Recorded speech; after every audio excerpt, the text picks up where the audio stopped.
Certainly, we know the significance of this weekend, that the freedoms that we enjoy because people have sacrificed their own freedom, their own lives, that we can worship, that we have the freedoms that we enjoy. Of course, we're grateful for those things. But you look around the world today, in spite of amazing sacrifice and in spite of amazing blessing, we see two conflicting realities. And that is, to be alive is to see beauty and to see brokenness. And we see it all around us. We see beautiful things. It's amazing how God has literally planted such beauty in nature. Things that we get to see with our eyes and hear with our ears, things that we get to smell and touch and feel. It's amazing how beautiful it really is to live in the world. Life is beautiful. Love is beautiful to see.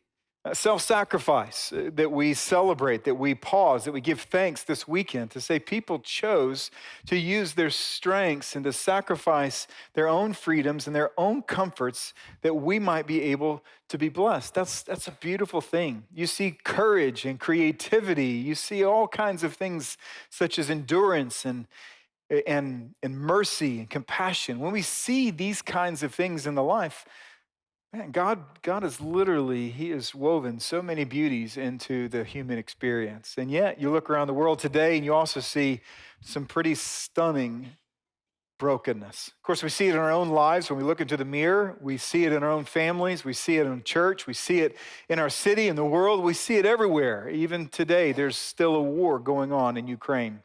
It's remarkable that something so tragic gets put on the back burner because there's other stories of brokenness that seem to sort of push it out. But there is going to be people who lose their life, lose their home, their business, their livelihood today because of war, because of that kind of tension and crisis.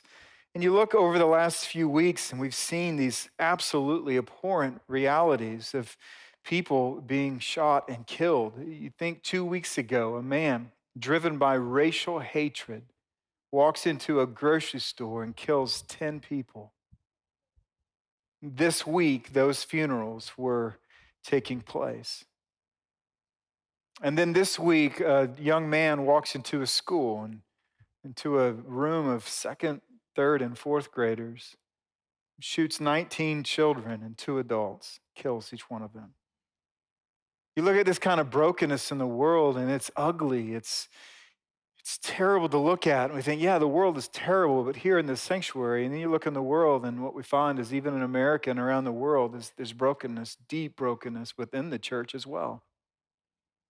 Lots of reports this week about sexual abuse, about different kinds of abuse within the church where people who are entrusted with authority and responsibility to protect people using that authority to exploit people who are weaker, who are younger, who are more vulnerable.